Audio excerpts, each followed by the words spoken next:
All right, welcome back to Influential Dental, where we are bringing on some of the most influential professionals in the dental world and just really kind of exploring their story. But before we kick off today, I'm Julieanne O'Connor. I'm the influence coach for high achievers in the dental space. I'm here with my co-host Michael Keeter.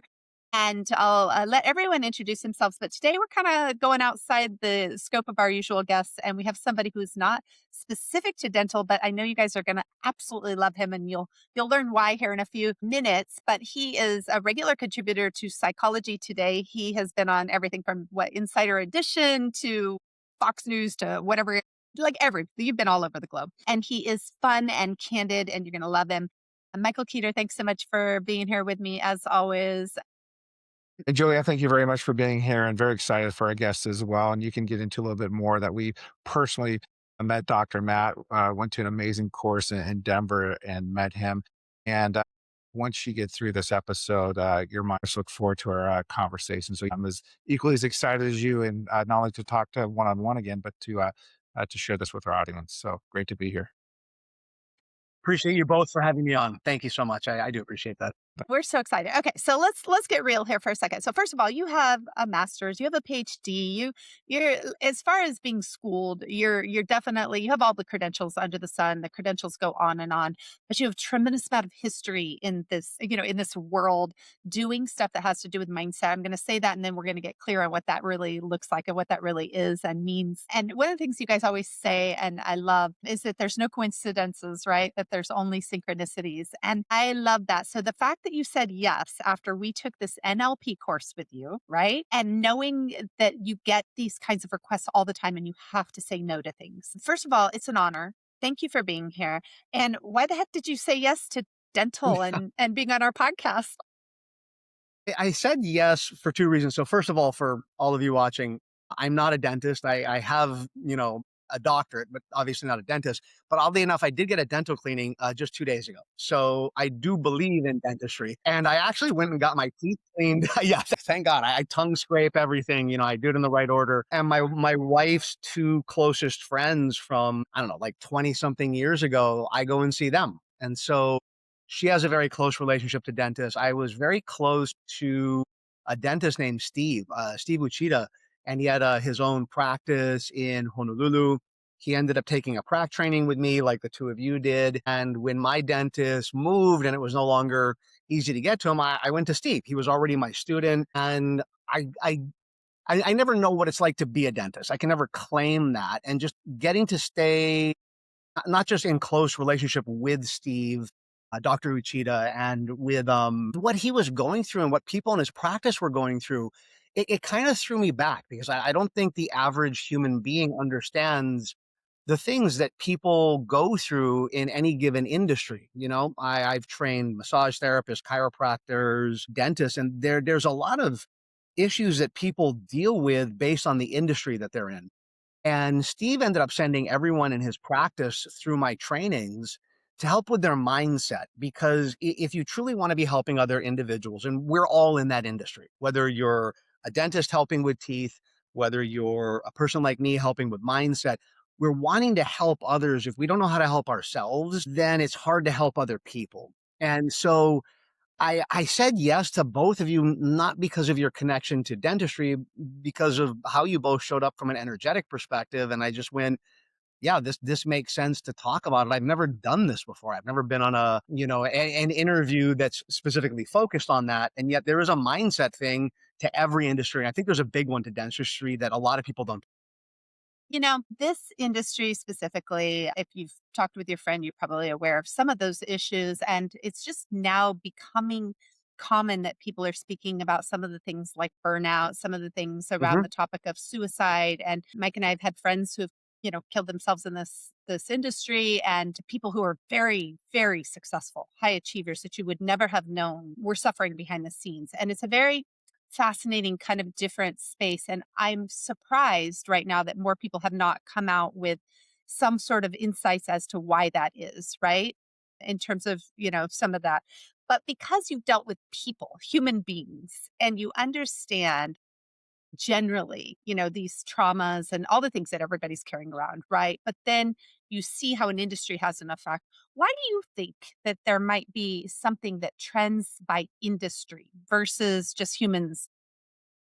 It's a pretty deep question, and I'm gonna go big picture, and then you can get me more specific if you want. Two things that you brought up that I think are very important. Number one, for all of you watching this, I think it's become more socially acceptable for people to realize that there are mental and emotional issues that it's okay to deal with. You know what I mean? Like if during COVID you got COVID, people are like, I hope you're okay. Stay home, drink chicken soup, whatever it is that you're supposed to do when you get something like that. Physically, if you get the flu, everyone's like, cool, you can, skip a few days of work, but historically, we kind of shunned people that were like, I need a mental health day. That'd be like, come on, suck it up, go to work. Right. You know what I mean? Now you see professional athletes. I work with professional athletes. I work with a former NFL, won a Super Bowl.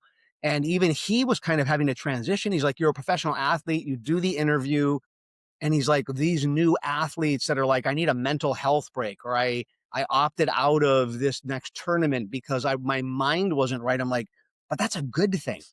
So I think the first trend that you're seeing is that it's more acceptable to say, I need a mental health break. And I don't think people are taking care of their minds and emotion, which is why I dedicate to doing what I do. It doesn't matter what industry you're in. We know to get sleep. We know to eat well. We know that if we're sick, we can take a day off, but we don't stop and go, we have a mental body and an emotional body as well, and we're not caring for it.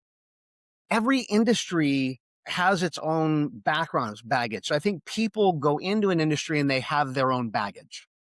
Then if you're dealing with people who also have baggage, who also have a great deal of emotions, and this is what I learned from my friend Steve, was that there's a lot of people that have negative emotions around dentistry.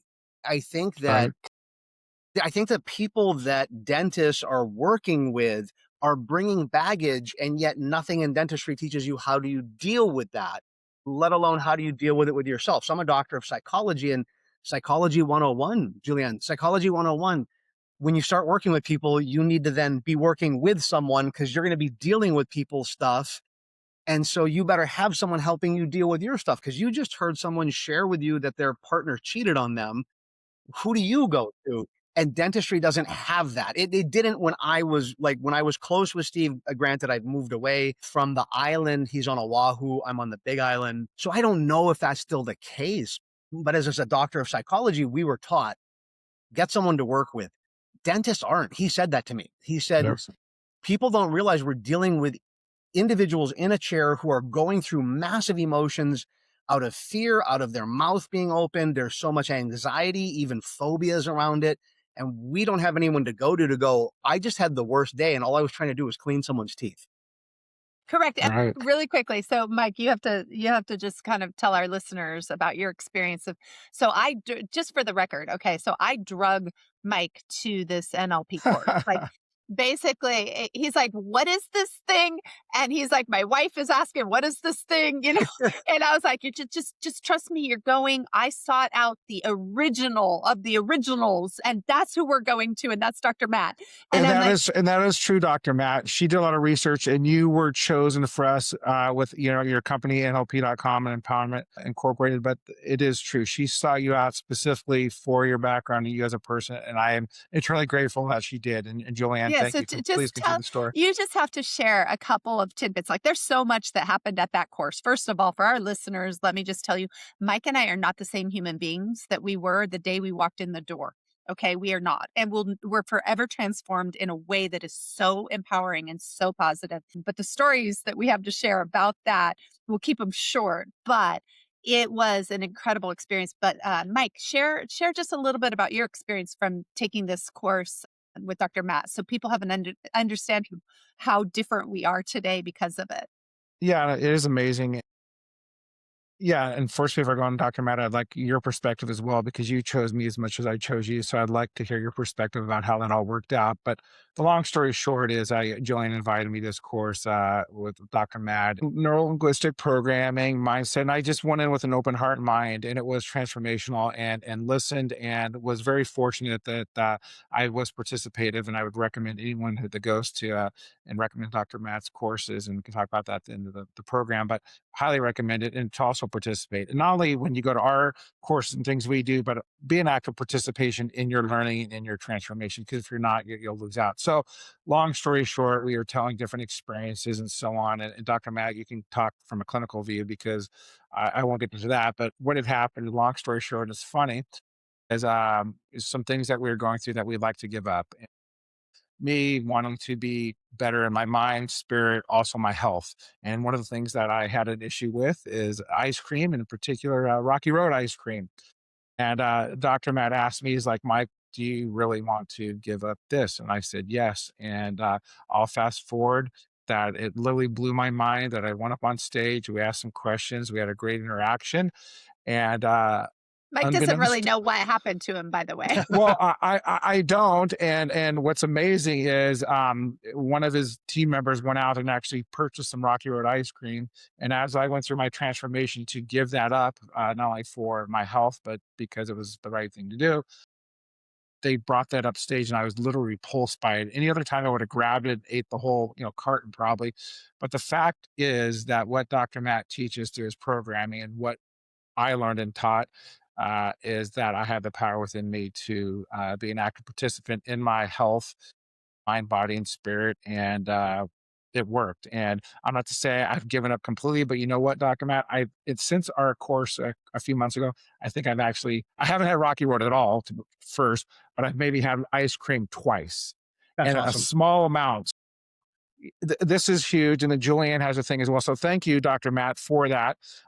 That's just one small story, but Julianne has an extraordinary story as well. But just from Ho'oponopono, I want to talk about that. I have your book. I shared it with my wife. It's a joy. I mean, she's sharing with our neighbors. Anyway, we're getting disciples regarding your teachings, but I also want to go back to your teachings and your background from being from Hawaii and what that means to you and your upbringing and your teachings. But again, thank you. Do you have a quick thoughts on kind of my transformation or kind of how that went down and what I actually went through?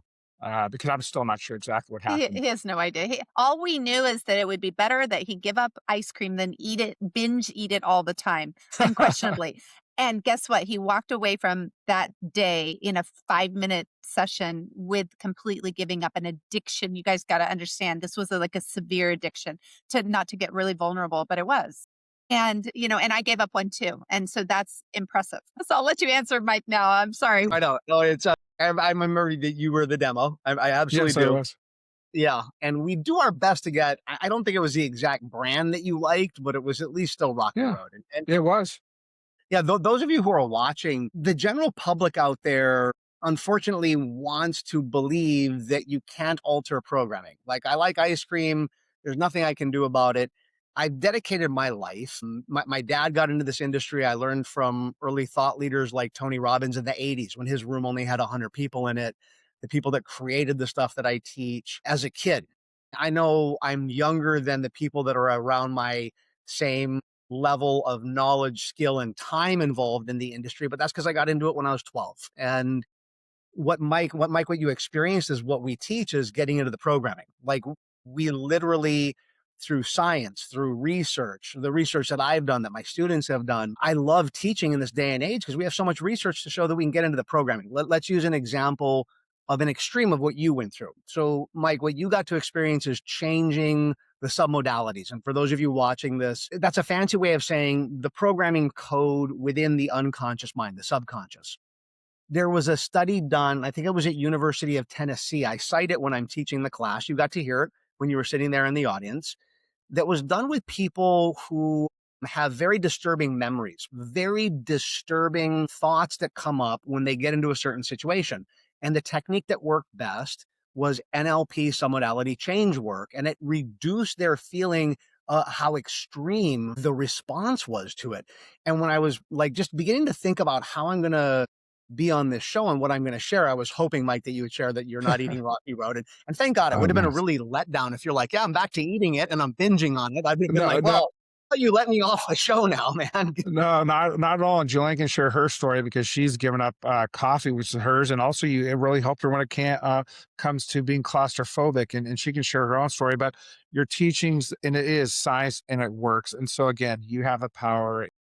Yeah. So please Well, continue. It's amazing. the study that was done on disturbing thoughts popped into my head when I was getting ready for this because what I learned from Steve and that Christina's two friends, Dr. Wynn and Dr. Tran, who own a clinic, a dentistry here in Houston, what I hear from them is a lot of people come in with disturbing memories of, experiences they've had in the dentist office or, their father tying a string to their teeth and slamming the door to pull out their loose tooth. Like things like that. You hear those stories.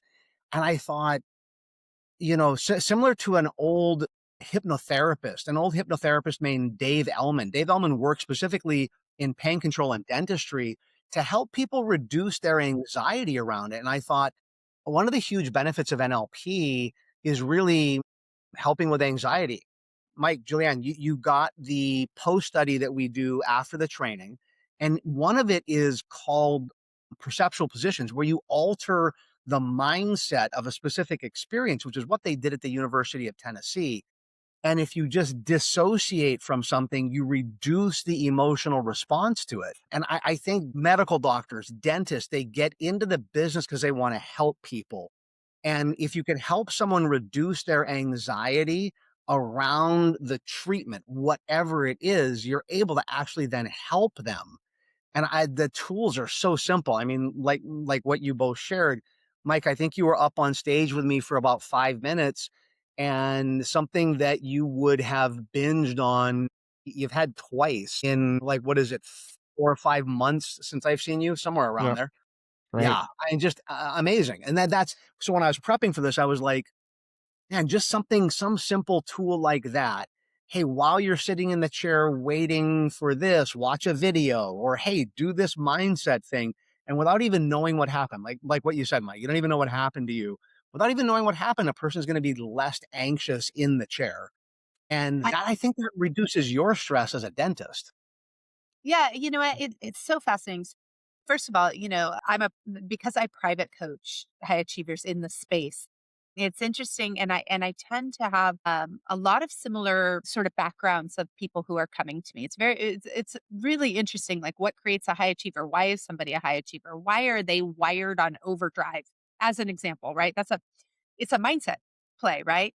But oftentimes you'll see in the dental space where people have come from, for example, and I'm just throwing this out there because I don't know, there haven't been studies that I have read yet about why this is happening with burnout and everything else. But you'll see people who have come from war torn countries, as an example, separated at around the age of 12 or 13 or 14, told, go to America, make something for the family. And it is like do or die. They are wired on trauma, on overdrive, on stress. And then they decide that they have to be a dentist. That's usually it's like a doctor or a dentist. And so you're seeing some of those trends, unquestionably, Mhm. with certain cultures. Yep. Absolutely, everybody should be doing this coursework, in my opinion, who has come from a situation like that because it's so simple to change it. And I don't think people understand coming from these deep, deep traumas, seemingly that it's so simple to shift and actually release them. So, can you talk a little bit about like, and that's just one example, but I can give you some others, people who haven't gone through that, but they still have this other stuff that kind of makes them go into that high achiever zone where they can't shut it off. They don't know how to relax. So can you speak to that a little bit and like why would this work for that? And I know it would, but why does it and why would it? Well, so a couple of quick things. First of all, and then Julianne, you were my demo for the phobia release, and you had a phobia of claustrophobia, Yeah. and The worst ever. yeah, and for those of you watching, the demonstration took about 8-10 minutes. There's a technique called mental and emotional release. I wrote a book by the same name, Mental and Emotional Release. The phobia release isn't in there. The publishing company wouldn't let us. But for those of you who are scientific background, we have the clinical research, the academic research that was done in there. I think I presented a number of case studies that were in there as well. And so I was 100% confident that you would be able to let that go, right? Why people tend to use a baggage. People tend to use a negative motivator to achieve a certain result. Like I get 3 cleanings a year. I'm trying to say this to brag, but most people get 1 or 2, and they're terrified when they go in. And my dentist always says to me, "Why are you coming in for a 3rd one? You have to pay out of pocket." I'm like, "I want to have healthy teeth." And they're like, "We don't hear that. What we usually hear is I'm in pain." And so we live in a world where people operate from a move away from. That means that's just the fact. Part of the reason, Julianne, why you probably volunteered for the demonstration of getting rid of a phobia is because you didn't want to deal with it anymore. So that's a negative motivator. You weren't thinking about, oh, how amazing it'll be when it's gone. You were like, I don't want this anymore. Well, like, I couldn't live with it. That was why I was, like, going off the deep end. It was bad, like, it's amazing what a phobia can do, but go on. Yeah, I Yeah, totally get that. Yeah, it was a negative motivator for sure. what I've found, and so I began teaching in the 90s, and so I've been teaching since I think it's about 96, 97, somewhere around there, and became a full-time teacher for our company. My dad founded the company back in 82, and I came on board in 92 as a 21-year-old, already having done a lot of the trainings. What I have found, and this is just through personal experience, and again, like what you said, there's not a lot of studies on this. However, it's talked on in psychology regularly, and that is a lot of people are motivated by the move away from, by the negative. Here's the benefit of getting rid of the baggage is that all of the positive attributes that you have still remain, they don't go away. And that's sometimes people say, well, I came from a war torn country, or my family was so poor, I decided to go into the medical profession, the dental profession because I know that I can make some, solid income. Thank God you're a dentist, by the way. Just quick reframe. AI is taking over a lot of shit. AI can't clean your teeth, man. So I'll tell you what, dentists, you're safe Yeah, from AI taking over your job. Be happy about that. you're right. Like that's legit. You know what I mean? So it's like a lot of people get into it from a negative standpoint. When you let go of the baggage, you're still going to be able to do it. You're just doing it from a positive standpoint. And so people have to be willing to face the negative. You got to be able to, it's kind of like looping together what we've already talked about. Professional athletes are now saying, I got a mental problem. Dentists are now saying, I'm experiencing burnout. I'm not happy with XYZ. That's the first step. The next step is then to find, well, how do you get rid of that? Because it is possible to get rid of it. It is as, as possible to get rid of a cavity, it is to get rid of emotional baggage. And that's where I wrote the book on MER. We're like the, I don't know, we're the cavity removal filling for the emotional body. Yeah. So first of all, for those of you who haven't taken his courses, you don't know what a comedian and Dr. Matt actually is. Yes. I have not been more entertained than this is not like your traditional dental course where you're I like gotta have fun when literally. I'm doing what I'm doing. I gotta have Yes. fun. Yeah, so there I mean it's rare that I go to a dental course where you don't have dentists snoring, okay, for what it's worth.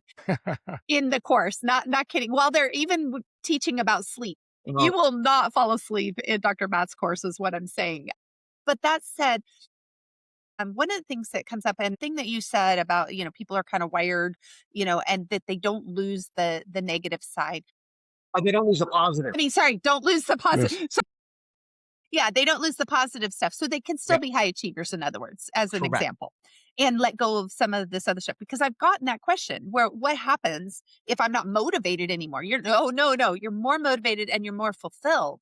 And it's really a different experience of how you do everything, literally everything. But one of the things that happens a lot is that also we have these practices where, especially dentists, are underwater and they're holding the weight of the world on their shoulders. They don't want to tell their spouses. They don't want to tell their children. They don't tell their teams. They don't want a therapist, if you will. Okay. Like they're afraid to admit that there's a problem, but this has now become, it's manifest in a way that they're about to file for bankruptcy. And that's where you're starting to see extreme issues, but it's more common that I think people outside this industry realize, and even maybe in the industry. Mhm. And so what do you do when somebody is at that? Like, how much of an effect can you share? Does it have on somebody when they come and they get rid of that baggage and they're already dire? Can you kind of share what that can look like for somebody when they've let that stuff go? Yes. And my heart goes out to anyone that's going through that level.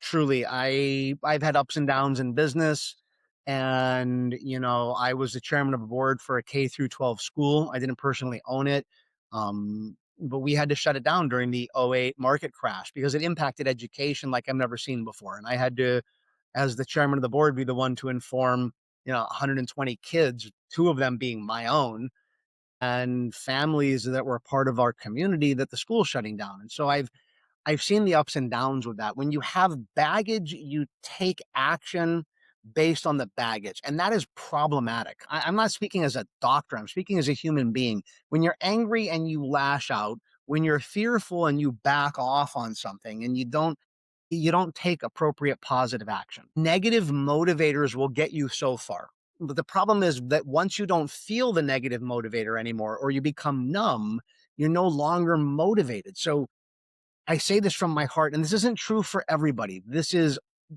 true for a lot of people, and that is that if you have fear and anxiety, you're not doing the things you should do to stabilize your business, and you're not taking the specific actions. You're not letting someone go that if you let them go, you could stabilize the business. That doesn't sound amazing, but it's like because of the fear and anxiety, when you have released that, like you letting go of your phobia, then you're able to go, okay, what do I truly want? Like what is it that I want?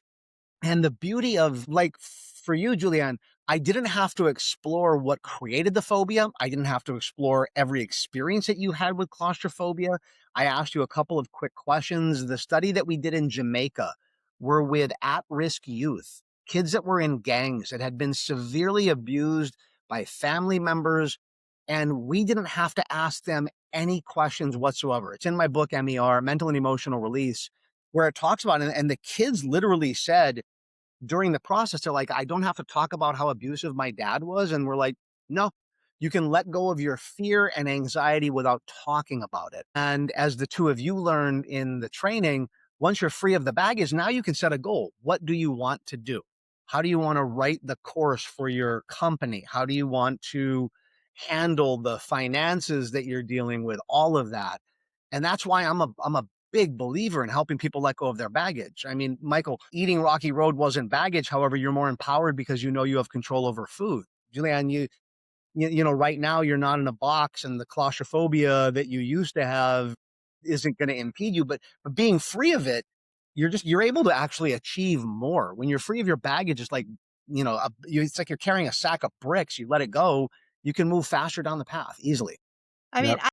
I can't tell you how life changing it was to get rid of claustrophobia because there are things you literally alter your life to avoid these things that you're afraid are going to trigger it, including, by the way, it was so bad. I was getting to the point where I couldn't go to the dentist. Not a joke because I didn't want anything in my mouth. I wouldn't let anyone prop Right. my mouth open. I had to be able to get up sometimes and like feel free, not be laid back. And I also like to get cleanings 3 times a year for what it's worth. So it's very interesting how much these things can affect us. And this is kind of a microcosm of the kind of work that you do, but it's such a good example to me because there's so many different things and there are so many different modalities and ways that you work with people to let go of different things that affect different areas of their life. But coffee for me, just because it's a really simple example for me to talk about addiction, letting go of an addiction, right? I literally didn't even want to give up that addiction. I loved it so much, but I knew it wasn't the best thing to be drinking 6 to 7 cups a day. Okay. And that was truly what it was at. And so giving that up was a major game changer for me because I did the work to experiment with the work for the sake of experimenting to see if it was real. And I wasn't doing it actually to give up coffee. Actually, at the time I did lattes for the record. Giving up lattes, when I was drinking that many was for me just a test. It was like a test. And now I still can't look at them. Like I'll drink up to a half cup or a cup of coffee a day, and that's it. Yeah. But that was something that I did not believe was possible at all. And I am a mindset coach. I did not think I could do that. So it's interesting because what it did is it empowered me to see what's possible on top of just the addiction itself. In other words, my mind is blown to such a degree that I'm seeing opportunities that I never saw before because I have this realization of the power. Does that make sense?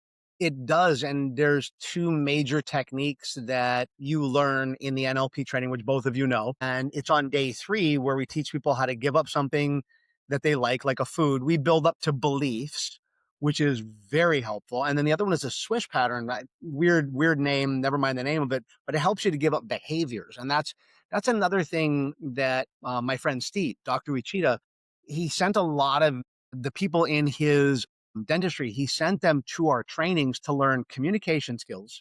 How do you get better at communicating to other people? And then for patients that have extreme problems and, like regular habits, right? You can clean someone's teeth 3 times a year, but if they don't have a habit of taking care of their teeth, doing all the work that they're doing, I'm not even talking about the phobias that they might have, just the simple things where he then added to his practice.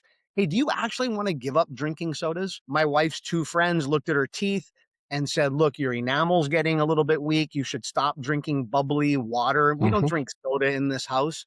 But she liked, what is it called? Like Waterloo, Yeah, LaCroix. right. Yeah. Yeah. And they're like, it's wearing down your enamel. And so we did the techniques that the 2 of you learned, and she cut back on it significantly. The goal wasn't to get rid of it, but rather than doing 3 a day, which she would reach for, because there's no sugar in it, it's just bubbly water. But the dentist said, you really got to cut it back. And these are her friends. I know it's going to be hard. And she's like, it'll be easy. I'm going to be able to get rid of it. It's no problem, right?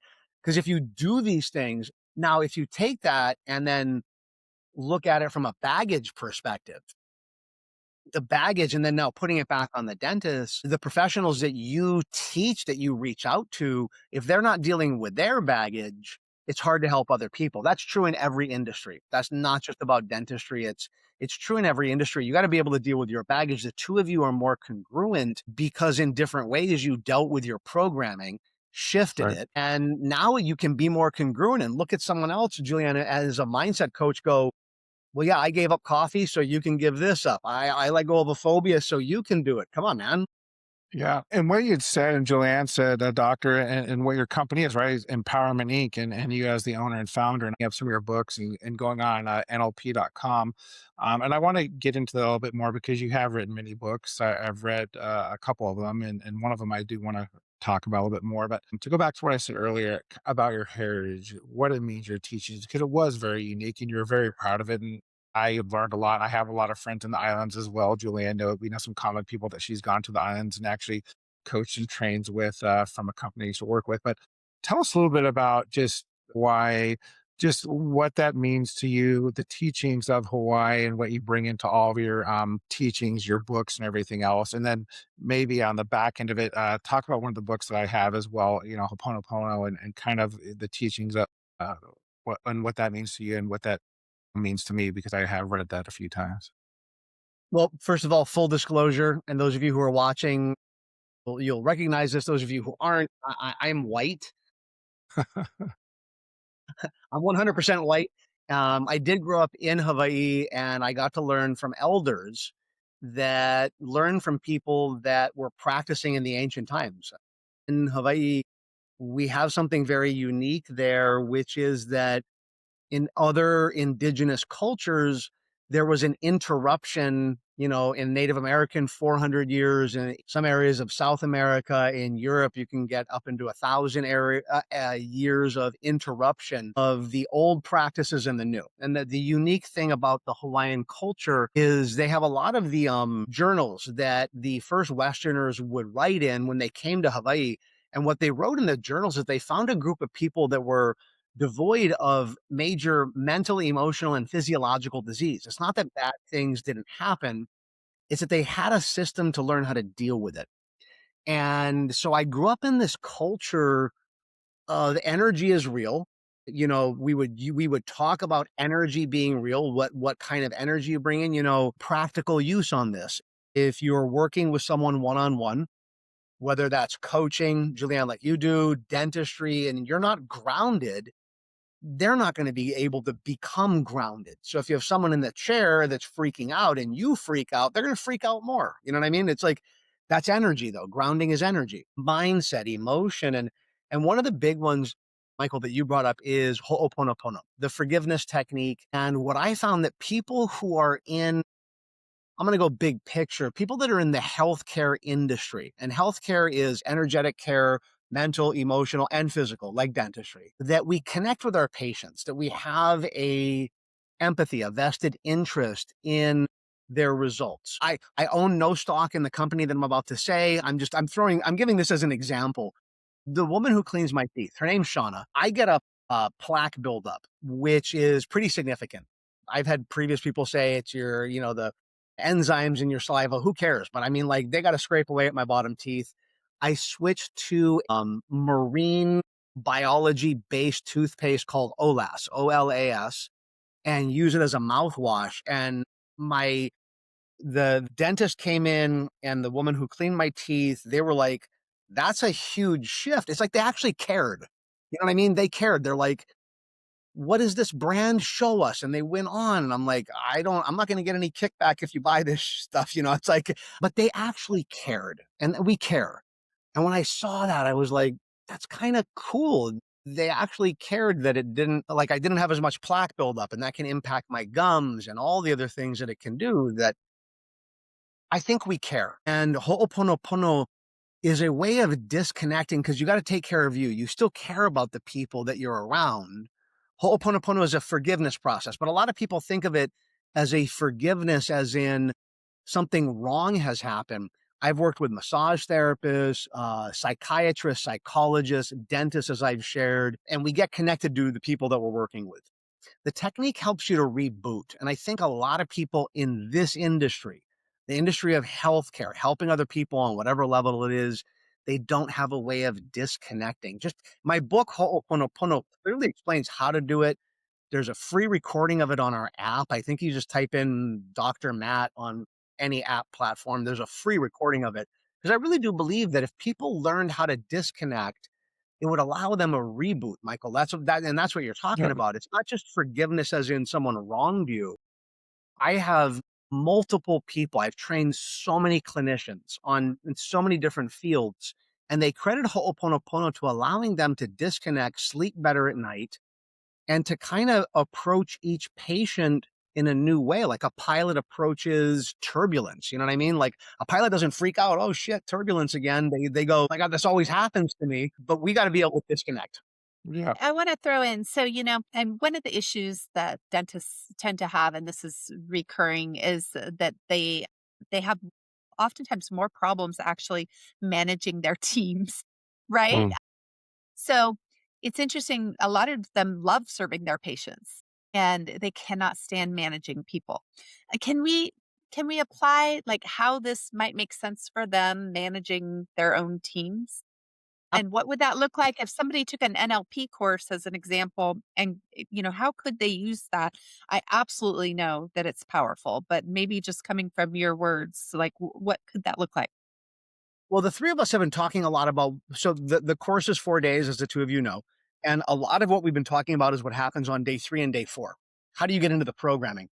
The first couple of days are really geared to communication. And Dr. Uchida, when he sent his staff in to take the trainings with me, the reason why he did was to help them get better at communicating, just how you talk to each other as a team.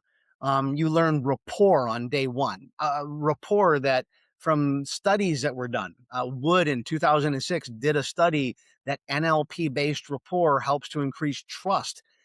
Imagine if the team trusted each other. One of the things that Steve said to me is that after his team did the training, that they were able to have a deeper level of trust with each other.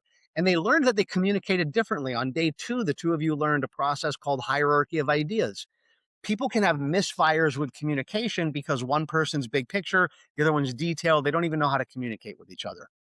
Team leaders don't know how to be positive or ask the right questions. So it's not the sexiest part of the training, but it definitely is a powerful part of the training. A team leader needs to have good communication skills. How do you Yeah. communicate with other people? And you're right. putting everything that we said, putting that as a, okay, we're focusing on the patient, we're focusing on the individual. A team has to be able to come together, and a lot of that has to do with communication, plain and simple. Is it possible? Okay, so one of the things that I do with some of my teams is I'll take them, let's say, to a ropes course, or I'll take them to, whatever. I want them to get away and bond and have these experiences. But one of the issues that, of course, we see in dental, especially, is that people don't let them out of the office. They're stuck, they're confined to, their work week. And so is there a way and for people to is it better for an entire team to come together?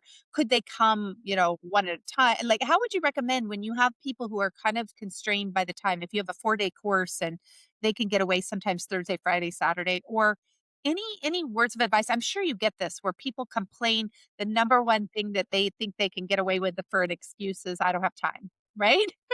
And you Yeah, don't have time not to have time Huh. to do this, right? And this is not this by the way, this podcast is not about selling this course at all.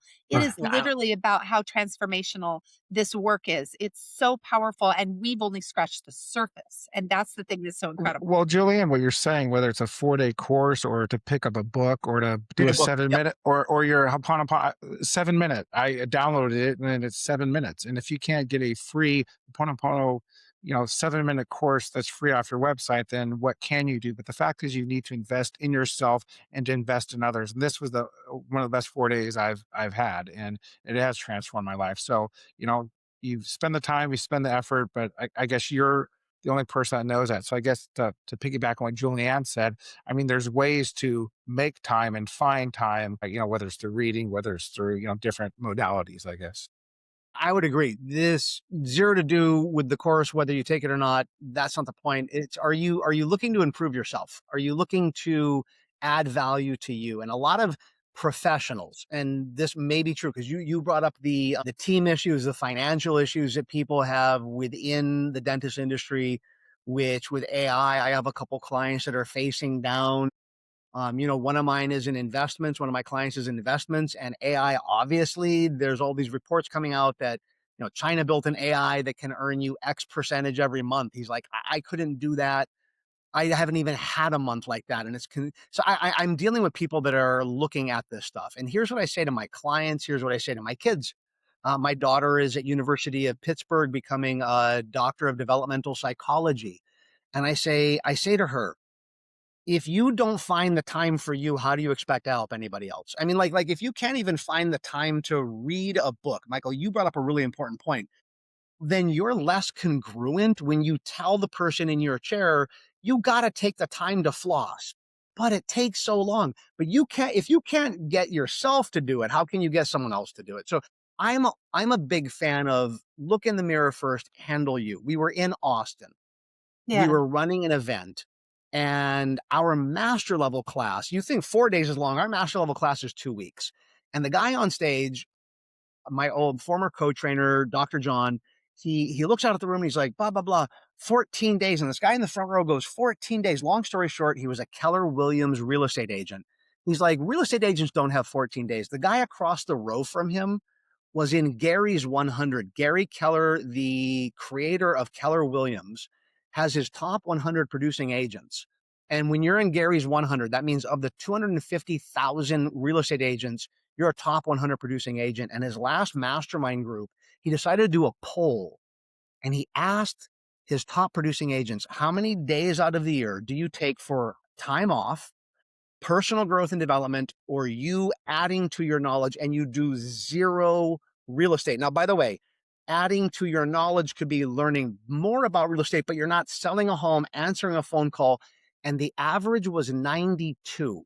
Michael, 92 Yeah. days. His top producing agents were taking, I sat in the back of the room and I went, I don't take 92 days off. What the hell's wrong with me? You know what I mean? They took 92 days. And the guy Amazing, right? across the aisle said, if you think working 7 days is going to sell you more homes, you're showing up worse. Hmm. A professional athlete doesn't run a marathon every weekend. A professional triathlon runner doesn't run every Ironman on the planet. They take downtime. Why don't we take downtime for mental and emotional? And so I don't care if it's a book. I don't care if it's my training. I care that you're doing it. That's my mission is do it. Whether you come to a Yeah. training or not, man, take care of you. I wanna shift gears here for a second. First of all, shout out to Maury in Hawaii because I have Yeah. come out there a couple of times to do some training, and it has been the best experience, by the way, being in Hawaii and working with these incredible clinicians. And there is a completely different world of that I walk into when I walk into those trainings. Like they are so welcoming. I get hugs from strangers. They are so peaceful. It is a completely different vibe than when I train here. And it's so interesting and I'll be back because I'm going to be out there this year to do some more. So we'll definitely touch base when we get out there. But that said, one of the things that you just said really quickly had to do with children, right? And you started very, very young in this work. One of the questions that I get often from my clients is, "Will you coach my kid?" And and it's an interesting thing because there's a responsibility that we have worrying about the minds of young people. Right. But Yes. I'd love to hear, your just any thoughts or experiences or stories you might have around how this work, can really support our youth. And then secondly, I'd love to hear a little bit more about your own youth and how you grew up and really just like what's your life like prior to all of this work? Because I know you have a story before the work. Yeah, I think one of my students, her name is Laura. She lives in the Austin area, and she just ran an event. And I think she told me she had 50 kids in there.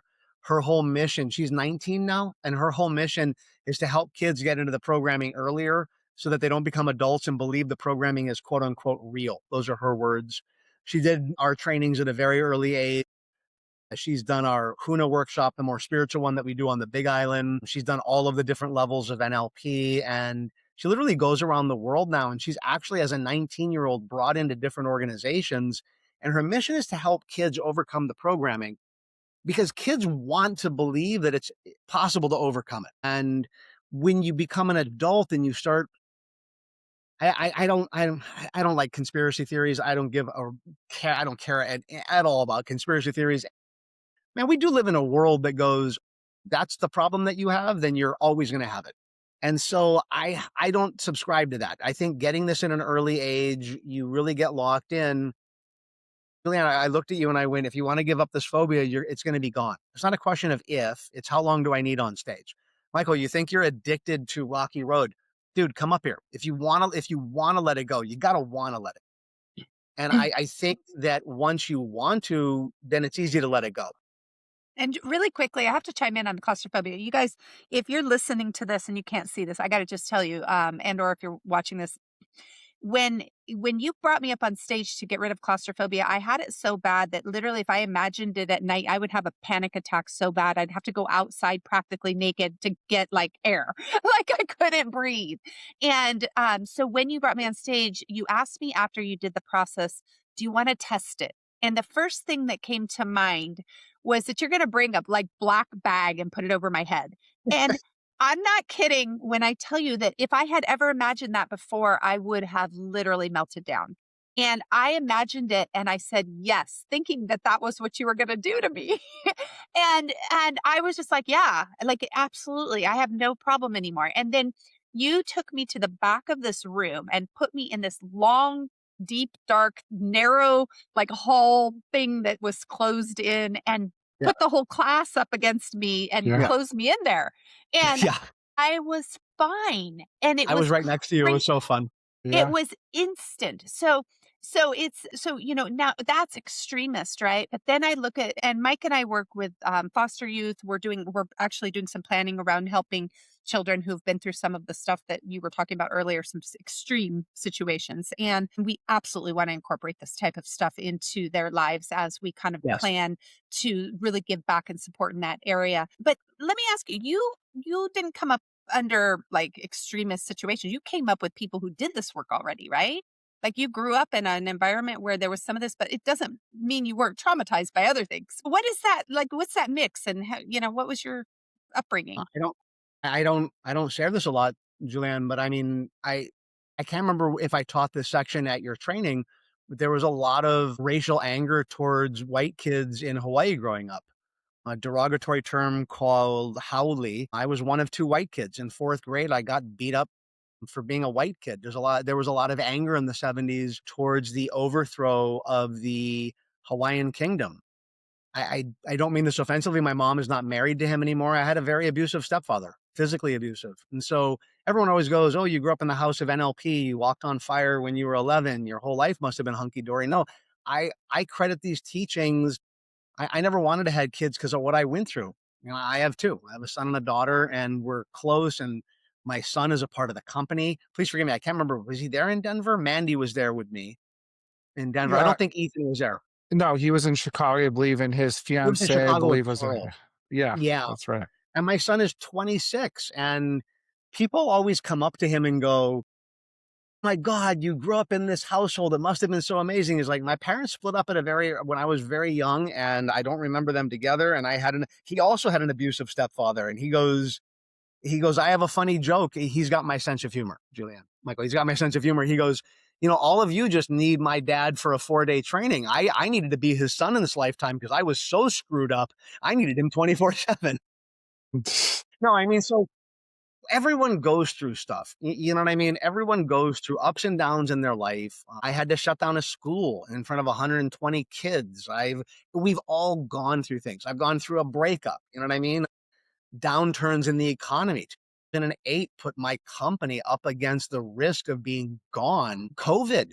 We ran out of money during COVID. Like literally Denver, which I have so much love and respect for Denver because that was the first place we got to run a training during COVID. If we hadn't ran that training, we would be out of business right now. So when people go, "You're in this industry, nothing bad's happened." No, I always say to people, the only thing that I can brag about is that I do my work like the two of you do. That's why I wanted to be on this show, because at the end of the day, it doesn't matter what age you get this. It's, do you face what's happening and do you have tools to deal with it? Because we all, including me, we all face stuff. And so I love growing up in Hawaii. I have positive memories of it. Michael, Ho'oponopono really saved my sanity for what I went through. MER that you got to experience, mental and emotional release. Julieanne helped me let go of my baggage around my stepfather. And so, no, I credit these teachings as part of my passion. And, not a lot of people do things for shit, how long now? 28 years? Not a lot of people do the same thing for 28 years, but I do it because I think you deserve to be free of your programming. And I've seen that with myself and both my kids. So super simple. I want to thank you, and I highly recommend people look into this.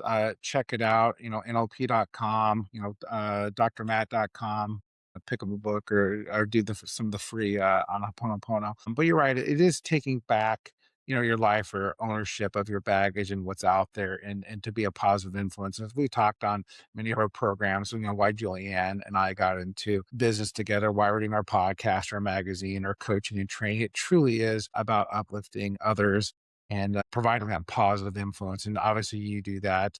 And I look forward to seeing more of these type of teachings and coaching in the dental profession because it is so needed. So again, thank you for that. One last thing that before we do wrap up, and then Julianne, I know you have some time, but what would be maybe one or two things that you would recommend to someone who, again, is in dentistry? I know we talked about a lot of stuff, but that a first step, right? I know you have a lot of different teaching. There's MER, there's Ho'oponopono, but if you are looking for something more, what would be one or two things that you would say, hey, start with first in your journey on self reflection and changing your life? Yeah. I always, when I'm asked this question, I don't get it asked very often. I immediately go to learn what the problem is. Our trainings are amazing. The two of you I'm so grateful for how you've shared the information in the trainings. Of course, mindset is important, emotions are important, and learn where the problem is. It's kind of like if I come into a dentist and I go, "My tooth hurts." I don't know what's causing it. Is it a cavity? Is it an abscess? Is it, food trapped in there? And a dentist's job is to figure out what's the problem because then you know what tool to use. So I think education, obviously, we're talking to people that have gone through education. Education's important because you can help to pinpoint what the problem is. Then the next thing, Michael, is once you understand what the problem is, go for something that's going to help with the programming of that, right?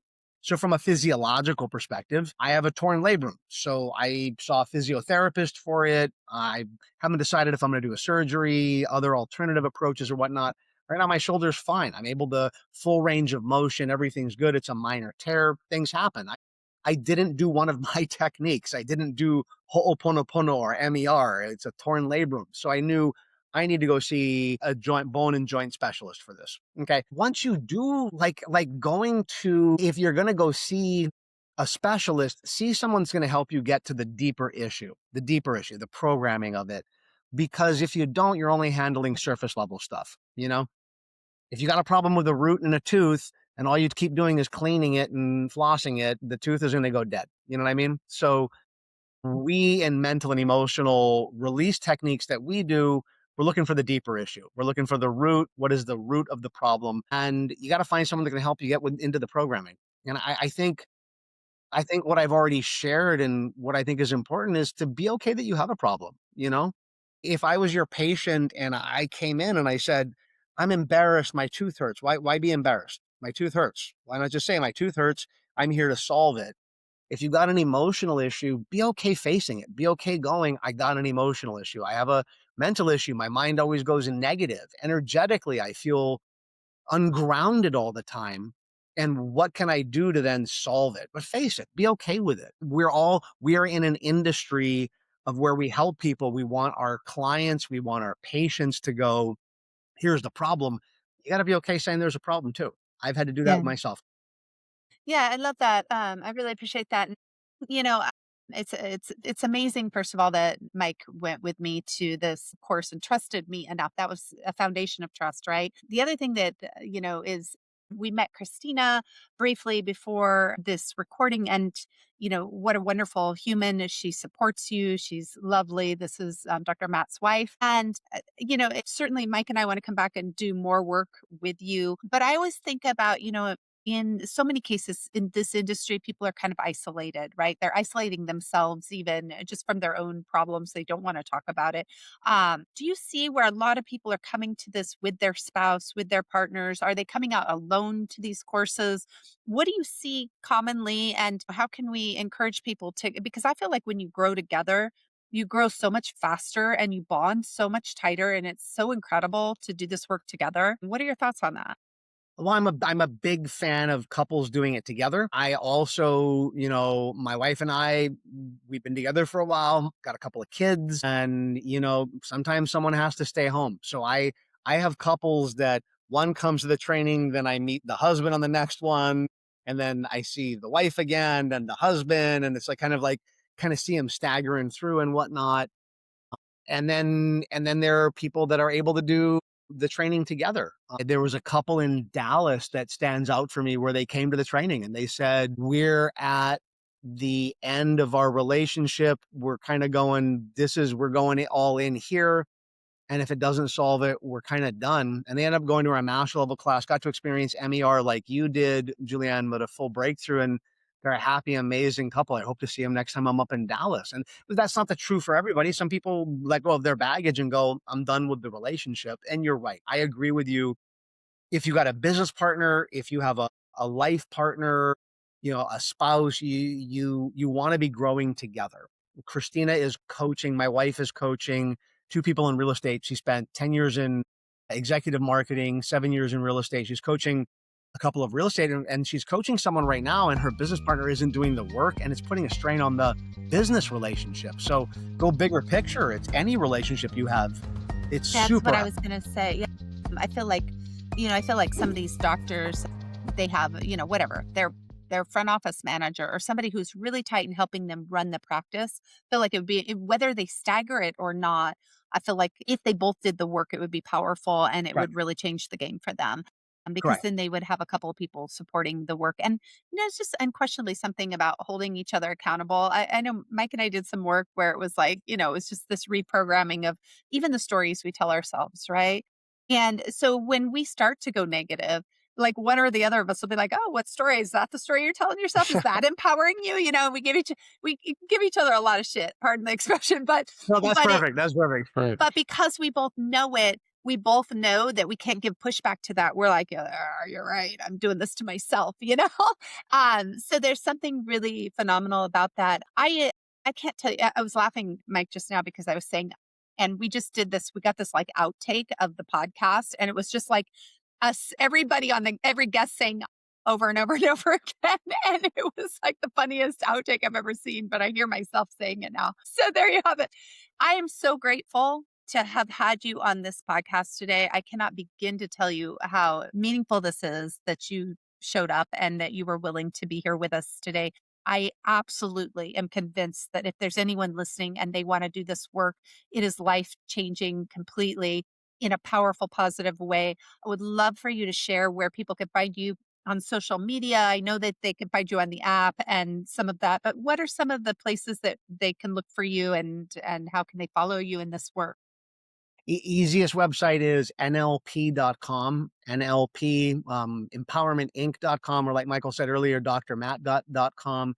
Any of them will link you up to it. If you type in NLP or Dr. Matt on any of the platforms, the app shows up. That's the easiest way. We got a YouTube channel with hundreds of videos. I think by the time that you put this out, we will have done a free webinar on burnout and what are the stages of burnout and what are the things that you can do to avoid it. We routinely put free information out there, yet we do have the trainings and we do our best to give as much information out there as possible. So those are the And we easy. will promote that on Burnout. So look at Julieanne on my social or Appreciate that. influentialdental.com because Julieanne does some phenomenal training on burnout as well. And it's such a prevalent issue in Only the the dental website is industry as well. influentialdental.co. CO. There we go. But There you go. but Yes. that's it. But, I'm sorry, Mike, I'm teasing you, but also that's true. And, the other thing is, I feel like anybody who's interested in doing this work, I'm curious, do you have practitioners who do private coaching and that type of thing as well? And what does that look like if somebody wanted to reach out? Because sometimes, people who maybe they won't do a 2-week course or a 4-day course, potentially, if they're willing to invest in it, have all the money in the world, and they want to work with somebody one-on-one, how did they go about that? Same thing, just reach out through the website? Reach out through the website. Go to NLP.com. It stands for Neuro Linguistic Programming. There's a lot of other acronyms, but NLP.com. My father and I believed that the internet was going to stick around. And so we grabbed a couple of good domains. Nice. I know I there's love all it. these different dots, but in the beginning, it was pretty cool that we had that. And you just send an email. We do a coaching program. We teach people how to coach based on the techniques that you've all heard about on this show. And so we have coaches that work with people one-on-one. They do monthly, you know, breakthrough sessions, and they do, the coaching and whatnot and apply all of these techniques. So it's very easy to do that for someone that wants the one-on-one work. Because you're right, Julianne, there are times where you should go to a live trainings and there are times where you should get one-on-one. I don't think it was in your training, but recently towards the end of last year, someone came up to me and goes, should I get one-on-one or should I go to the master level class? And they told me the problem. I said, you need one-on-one work. It's not going to help my business from a financial standpoint, but it's going to help you. That's the most important thing. So we can definitely help to guide people. Yeah, amazing, and I'm gonna put you on the spot as we wrap up. Perfect. We have the magazine Influence for dental professionals, and it has become extremely popular in the dental space very, very quickly, kind of an overnight success that we're so beyond grateful for, because of the incredible people that are contributing to it and then sharing it with their networks and seen by a lot of people. I would love to invite you to be a contributor with an article or anything at some point. Just putting it out there. You don't have to say yes right now, but we would love to feature you in that magazine. So I'll, if we I'll, can I'd make love this to. something happen. Yeah, you Yeah. guys heard that. No, I can write a simple. There's a whole bunch of stuff that I could say just about simple processes of helping to reduce anxiety. That would be a fun topic. I love it. And this magazine is the first ever mindset and lifestyle magazine in the dental space. Okay, And it's the only one, if you can believe that. I love it. We can't believe there are not others like this, but it's the only one. And so it's such an incredible contribution. If we could have you, that would be amazing. So anyone listening, you want to check that out. And a big shout out to our collaborators at American Dental Institute, also who will be sharing this podcast all over the web. And we'll be in touch. Dr. Matt, please thank your lovely wife, Christina, for I will. helping us to put this together. Michael, thank you for an incredible show. Dr. Matt, we're just beyond words grateful. Thank you. Yes, Thank you thank you so very much. much, Dr. Matt. I appreciate you all. Aloha.